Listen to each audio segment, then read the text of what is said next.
Hi everyone. This week we're going to be continuing with taking our room and turning it into basically a theater set by creating a light plot to go along with this room in the Orlando Rep space. So to start with, you're going to need your Project 10 file, and we're also going to be pulling some resources from the Project 11 file as well, so you want to go ahead and open that too. Easiest way to pull resources over from Project 11, we're going to be grabbing the lights, and we're also going to be grabbing our label legends that we've made as well. Easiest way is with both projects open, sitting in your Project 10 folder. You want to go into your resource manager, select Project 11, and navigate into the lights folder. And I'm going to shift and click in order to select all of the lights that I want. You're going to need the etc source for ellipsoidals and the pars, as well as the practical symbol. So I'm going to control click since I'm on Windows. You would option click if you're on Mac to include that, or you can just select a group at first and bring in the other one later. With these selected, I'm going to right click. I'm going to say import. Preserve file hierarchy is fine as a default, or you can select the destination folder. This is going to bring in a whole folder called lights and put all these within it, so that works for me. I'm going to say OK. And the other thing I want to navigate to, once this loads it, is I want to go to my label legends in Project 11. I want to select both of those label legends that I made, import, preserve file hierarchy again, and say OK. So now within my Project 10 file, I have a new folder, lights, that has all the stuff within it. I have a new file, label legends folder, rather, called label legends within it. Once you get all that done, you can close your Project 11, and you can save this file now as your Project 12. There we go. Next, we're going to be using a tool that's built into Vectorworks to create what's called focus areas. So with lighting design, one of the big things that has to happen is we create what's called acting areas or focus areas. What these are is they're subdivisions of the larger stage space. By sort of physics and by nature of just the properties of light, we can only rely on a single stage light to cover somewhere between 8 to 12 foot of stage space and actually be like bright enough and be the right size and all those kind of things.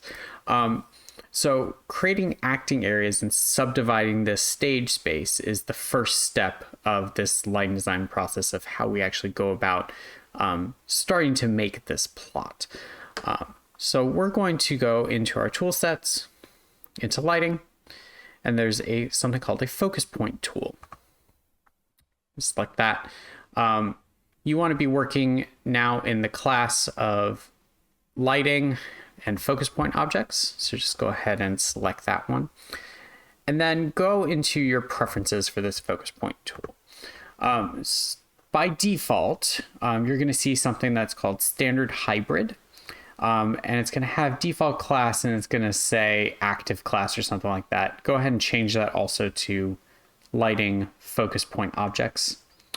And then for the focus point shape, instead of standard hybrid, we want to actually change it to be the focus 8-foot circle.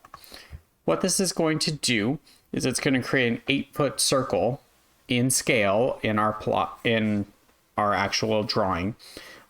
That's going to be a representation of that 8-foot kind of golden rule of focus areas that we have. So we're going to say OK. I recommend creating a new layer as a part of this, just for your focus areas. This is very handy so we can turn them off later if we need to. And again, it helps keep everything really organized. So I'm going to start we're going to treat this whole stage space as the area that we want to light, including our room. So not just our room, but we're also going to light some of the apron and stage space around it. So right here at the plaster line, I'm just going to insert along the plaster line and along the center line my first area. So I clicked once, and you'll see that the new menu option pops up that says place focus point. It allows you to name it. Most of the time, focus points should be lettered or numbered. Lettering is the convention, so you just start A, B, C, D, and you go in order downstage across the stage and then work upstage. Or you start 1, 2, 3, 4, but letters is great for this. And then for focus height, you can see this is the height above the stage floor to use for focusing.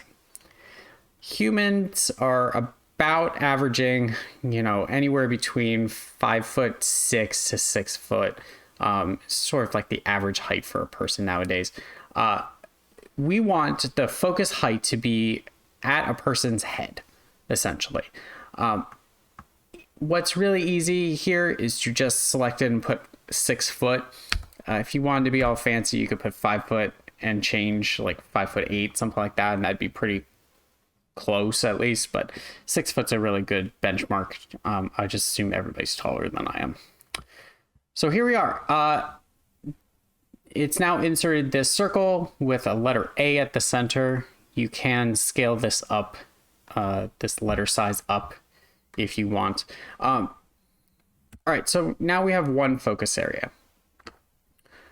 With the focus areas, in order to create what's called an even wash of light across stage, we need these focus areas to overlap because we need the beams of light to also overlap. So for an 8-foot circle, we want somewhere of an overlap between like 2 to 3 feet. So I'm going to duplicate this area, Command D or Control D, and I'm going to move it. So I'm using Control M, or you can use Command M on Mac. And for my X offset, I'm going to start with 6 foot and see how that feels. And I'm going to keep a Y offset of 0. And you can see that just by duplicating and moving, it's auto-created a new focus area for me, and they called it letter B by default. So it'll keep the same naming strategy that you have. I'm going to, just because now I have a kind of a guess as to like how big these things are going to be, just going to kind of drag them down so we can start filling in the apron area. And I'm going to duplicate B and move it again, keep that same offset. So now that I have 3 areas and it looks like, oh, well, maybe, 5 to 6 of them, we're going to cover the stage apron pretty well. I'm just going to drag this over so that C is centered on the center line. That is by far a good practice to do, is you want to start all your areas somehow off of center. I'm going to keep duplicating these and moving them as it feels about correct.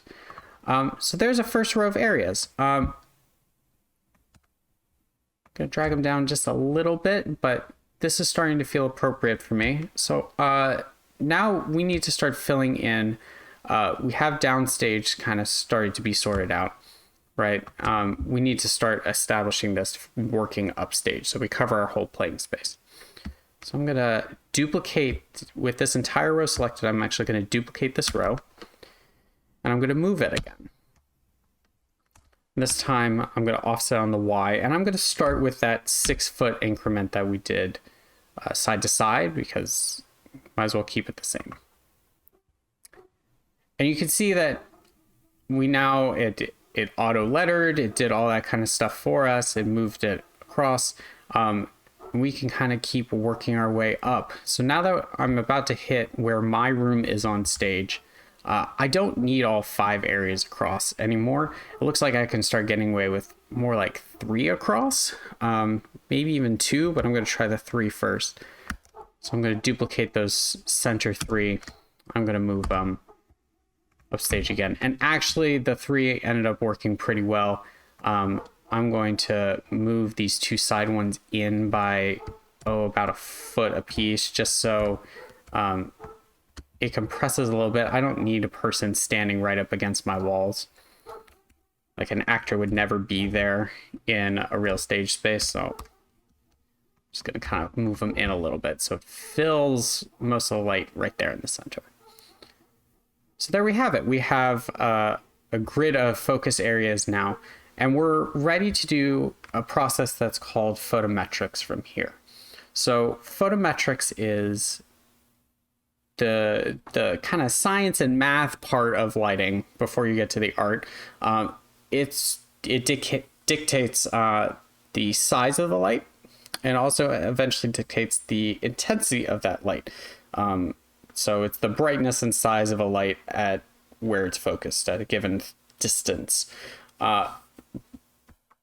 That's how we go about selecting the different size instruments that we put. We have different degree sizes, as you saw from doing the project 11 last week. We have things like 19 degrees, 36 degrees, 50 degree instruments, and everything in between. So the smaller the degree, the smaller the light size. The bigger the degree, the bigger it is. So now we're ready to start putting some lights. How we form washes of light on stage is we start with one focus point, and we figure out how we want to light that one focus area. For this project, you need to have a front light, a side light from each side of the stage, and a backlight or top light going to each of your focus areas, in addition to putting things in like practicals to represent desk lamps and having a light through any windows or doors that you may have. So I'm going to start down center because that feels like the best place to start. When we're plotting lights, what's considered the most pleasing angle of illumination would be 45 degrees up from a person's face. It's 45 degrees because that tends to be the angle that we see the sun at hitting our faces a lot out in the real world.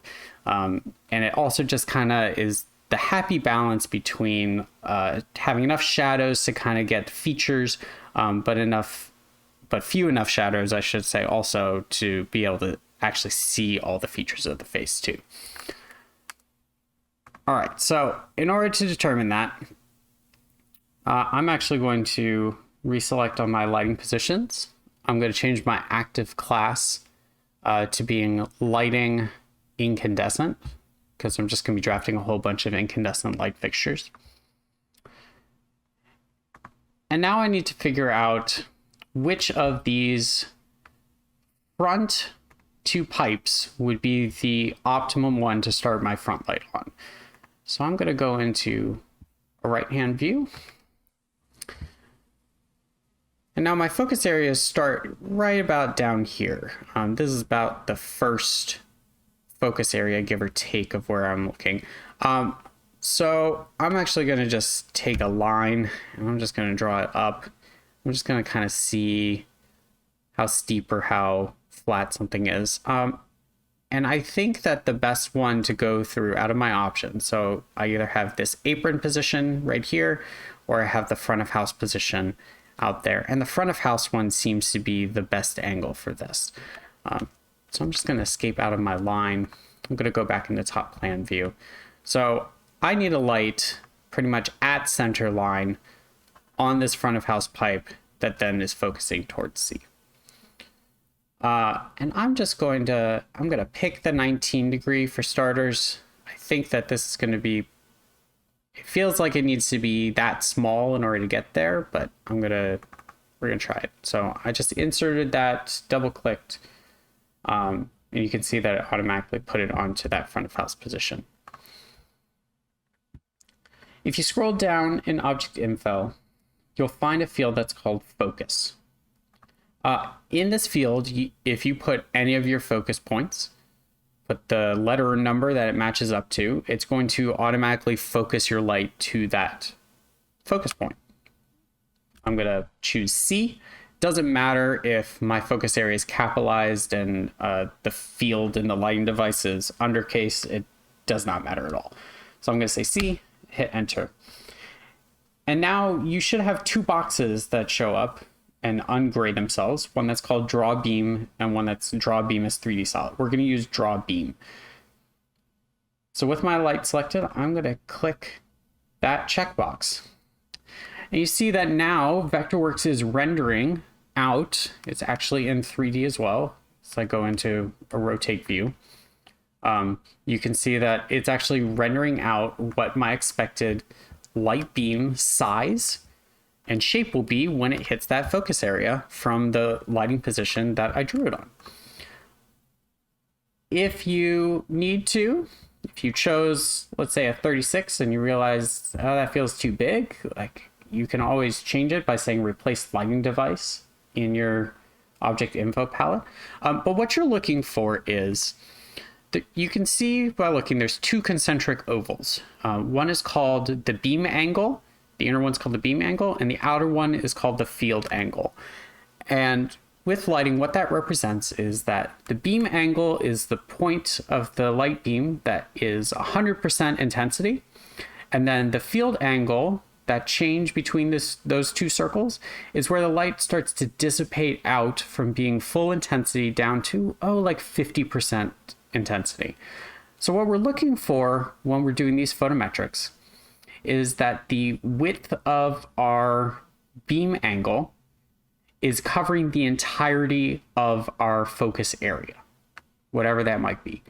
What this does is it's putting the full intensity of that light across all of the focus area.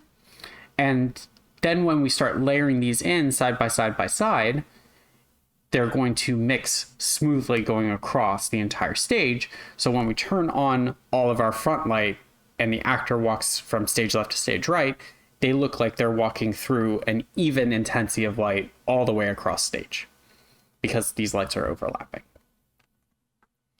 So there we go. We have now drafted a front light going straight to area C. This 19 degree actually works out almost spot on. It's just a little shy of that, those two sides of that focus area, but that's just fine. You're looking for the smallest degree that you possibly can choose that covers this focus area as tightly as possible. So this feels like a good place to be. I'm going to scroll down, turn off draw beam, because now I have this front light and I'm all nice and happy. I now want to draft a side light going to this area C, which looks like there's no real pipe there to do like a perfect side light. A perfect side light would go straight out from that area C, but it looks like it should come over just over to this apron electric, and it's going to be pretty close. So this apron electric is 18 foot off the ground. In order to get a 45 degree from that 8 foot, or 18 foot rather, I'm doing a couple little quick math things in my head. So Pythagorean's theorem would be that the distance on the floor, so the x of your triangle, right, is the same as the y of your triangle to then form, a perfect 90 degrees. So if I am 18 foot off the ground and my person is at 6 foot tall, we'll say, my focus area is at 6 foot tall, then I need a distance on the floor of 12 foot in order to get that sort of like perfect 45. So I'm going to lock in 12 foot with that, with my tab. And that's going to lead me to around there, which feels really, really close. And I'm not sure how I feel about that personally, but we're going to try it and see where we end up. So from here, if you don't know how I got there, 18 minus 6 is 12. So in order to have the two sides be equal, now we're looking at 12 foot. I'm going to try the 36 because I think the 19 is going to be too tall, too small, and 50 might be too big. 36 feels like a Goldilocks point. So I inserted this light in there, and I'm going to put a focus of C. I'm going to draw a beam, and actually that's pretty spot on. I'm going to just, in order to make it a little bit more like a side light, I'm just going to move it off stage just a little bit. I'm going to compromise that 45 degrees just a little bit to get more of what I want in terms of an angle. This is the great debate that always happens with lighting, is what's kind of close enough to get the angle and everything and placement that you want while keeping off the scenery and filling your focus areas. And in a bit, we're also going to struggle with how things lay in next to each other. But we have this lovely side light going to C now. And since the whole space is sort of symmetrical, I'm just going to actually copy and paste this across the center line. And that's a great way to do light plots a lot of times. It's just find what works from one side and mirror it and see if you can get yourself close or exact on the other. So I'm going to grab my mirror tool, and with that light selected and with the duplicate mode on, I'm going to click across the center line and shift to hold and lock into 90 degrees and click. And now I have a side light on the other side that I already have assigned to focus C as well. So now if I draw a beam, it's almost perfect. And now to do a backlight or a top light. The first logical position seems to be this first electric. So I'm just going to kind of let that be my guide. I'm going to try a 36 again. It might be a little too small, but worst case, we'll try it. So I clicked once for placement, clicked again, rotated around. You do want to place it as close to a 90 degree to the position that you're going with. Again, just to keep it all clean. I'm going to assign it to C again. I'm going to draw a beam. And actually, again, that my instincts worked out very well. And this is filling this entire area. Like, I could try going smaller, but my gut is that if I went any smaller, it just wouldn't work out. So there we go. And all four of these lights fill this area C and are doing everything that I wanted to. One of the great things about doing all of these focus points now is, and taking the time to figure out what each degree angle needs to be, is once you have something that works, you can actually just copy and paste it for the most part for all of your areas as a starting point. And you that's how we start to develop a plot really, really quickly, is we just kind of put these lights someplace, see what works well for one area, and then just kind of go through and duplicate it all. So we end up forming those systems, those washes of light from each angle. So right here, I'm just going to duplicate, and I can either, since my areas are on 6-foot increments, I can either move all of these 4 lights 6 foot and then reassign them all to area D or B, respectively. You can move either direction.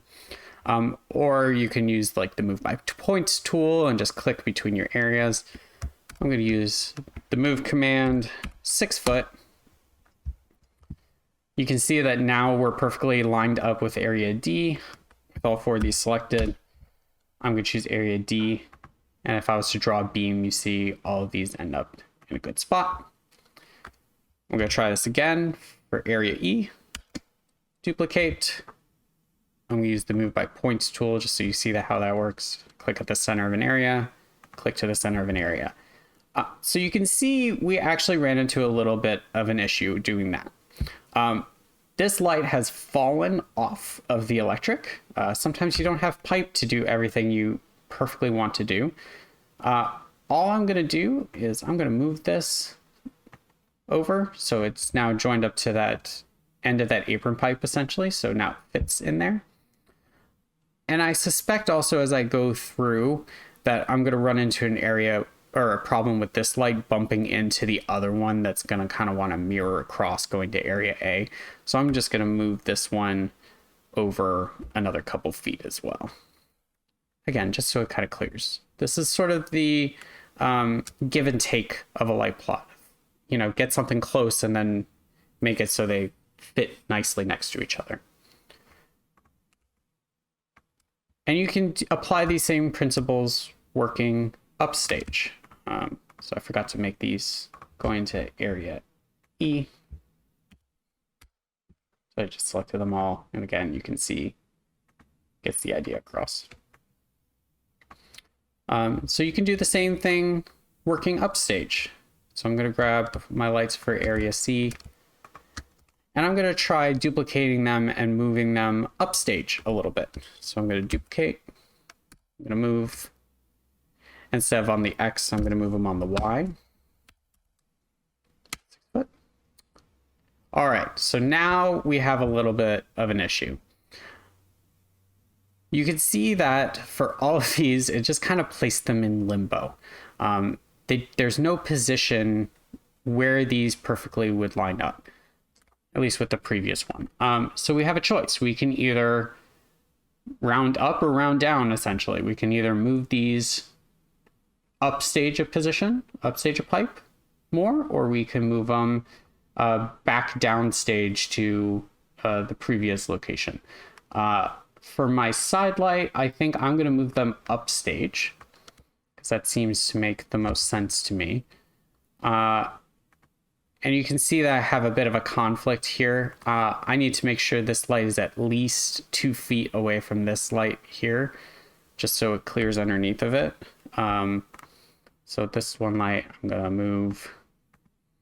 I'm going to take a measurement. It's 1'6", so pretty close. So I'm going to move it another 6 inches just to be safe. Which means going on the other side, I'm actually going to delete that one and use the mirror tool to go across. Whoop. Missed. Make sure you get a perfectly straight line when using the mirror tool or it's actually useless. And then my backlight, since I moved it, it seems like it actually just wants to move downstage pipe. And now I'm left with this front light and trying to decide where it goes. It seems closer to the apron electric now that I move stuff upstage a bit. When it started off, let me just duplicate and let me move this again. 6 foot, 0. Yeah, that's what I was expecting. It's much closer to front of house than it is to the apron electric when it first started off. So even though it's a less than ideal angle, I'm going to keep it back just a little bit. So I'm going to move it back to this front of house. And it obviously can't live at the same place as that other light. That doesn't work with physics. 2 objects can't occupy the same point. So now I need to actually move it over a bit. The rule of thumb is that 2 lights can't be closer than 18 inches on center, meaning this from center of one light to center of the next light, they need to be 18 inches away from each other. So I'm going to move this light. I'm going to use my Control M, move command 18 inches. I'm going to just take it to the stage left side. You could take it stage right. It doesn't matter. I'm going to move it over. I'm going to reselect these lights.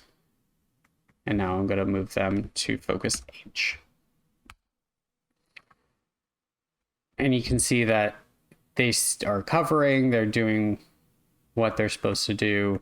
They're just a little bit bigger than how they'd been before, but it's all sort of margin of error. You could play with making them 26 degrees if you'd prefer. It ultimately, that's actually pretty close. Since I don't have a 26, I'm going to search for it, 26 degree. I'm going to search everywhere and hit enter. And right there, first result is etc source 426. I'm going to make it active. Go back to my arrow tool. I'm gonna at least replace, I'm gonna try replacing my side light and maybe my backlight with those. See how that fares. And I'll turn off some stuff so you can see. Draw beam off. It's really nice to keep going through and making sure that you're turning draw beam on and off for these kind of things. It'll slow down Vectorworks a lot if you leave them on. And it also gets a little confusing. So maybe like side light wise, it's not great. It might be a little too small, and backlight's definitely too small. Again, I'm looking for that inner circle to fit completely around each of these focus areas. So I made the wrong choice of making that a 26, and I'm going to scale this back up to a 36. I use replace lighting device and object info, and then found 36. So you can see that it's bigger than the focus area. Bigger's great, as long as it's close. Too small is where you start getting into trouble. So I'm going to replace these also with 36s again. So that's the basic process of what you want to be doing. Again, you need lights. You need a front light, a side light, and a backlight going to each of your focus areas on stage. Do the things that you need to do, like moving lights back onto apron pipes, doing things like making sure lights are at least 18 inches away from each other, if not greater, in order to kind of fit the whole thing together. It is a little bit like making a puzzle without knowing what all the pieces are. But if you start with, how am I going to light one area, doing this front, side, back light idea, and then you can copy and paste them and duplicate across your areas, and then do the little tweaks and stuff that you need to get around walls and everything like that. Lastly, for things like a light coming through a window, you can go through and add yourself another focus area if you would like. So like in this case, I could call this like stage right window. You know, you can do stuff like that, so you have this like very specific focus point. And if it helps you, you can make it a different focus point shape. So I changed that to like a 5-foot circle because it doesn't need to be so big. And then you can find the light that's just going to kind of go through it like a special. So one thing that's kind of fun to do is to find those ways that light can kind of be interesting to look at in the space. So I'm just going to kind of take us off at an angle. Maybe something like that. I'm going to move it to my correct area real quick, or correct layer rather. And then for focus, I'm going to call it stage right window. You see it auto signs still. 36 is super big. Maybe since it only needs to cover the width of the window, maybe a 19 works. And that could be a really interesting light coming through that space. And as always, you can kind of go into 3D and check your work. You'll notice that right now the light beam is stopping at that 6-foot mark. The way to actually look at it fully is scroll down in object info to show beam at and change it to fall off point. The danger of this is that now you're looking at it hitting the floor and not at the focus area. So that it's challenging when you're trying to pick the right degree size, because you want it to be have full coverage at a person's face level, not the floor. It's a very big difference in height, obviously. So fall off point selection is really good for those moments where it's like, oh, I want to see how the light's sort of interacting with the whole space, and oh, maybe that feels weird and I need to move it back a little bit. But sometimes that's easier to see than with the fall off point selected rather than just the at focus point. So now you can see like, oh, just how far that light might stretch into the room. And you can kind of play with it and drag stuff around like that. Like always, make sure you change it back to focus point at least eventually, and turn off drop beam. All of your lights need to be channeled. It doesn't matter how you channel the lights. That's a personal preference thing. What I would suggest is channel your front lights consecutively in some order. So like start with area A and have that be your channel 1, and then 2, 3, 4. And then when you reach the end of that, start with your next wash system. So maybe start with your side light going to A coming from stage right, and make that. So if you finished, I have, what is this? This is 10, 11, 12, 13 areas. If I then wanted to start something that would make my brain feel logical, I could start it at 14, channel 14, or I could start at like 21. So then I have 21, 22, 23, 24, 25, and etc. And then flip side of the stage, do your other side lights. Again, same order, and then do your backlights. Then you can fill in some stuff like your windows and everything like that as specials at the end. So fronts, sides, backs going to each focus area, light through each window or doorway that you have. And then if you have any practicals in your room, like a desk lamp, make sure that you're doing a deck plate and putting the triangle and everything down. Unit numbers for everything, purposes for everything, have instrument summary and all that kind of stuff. And please submit both a Vectorworks file and a PDF for the end.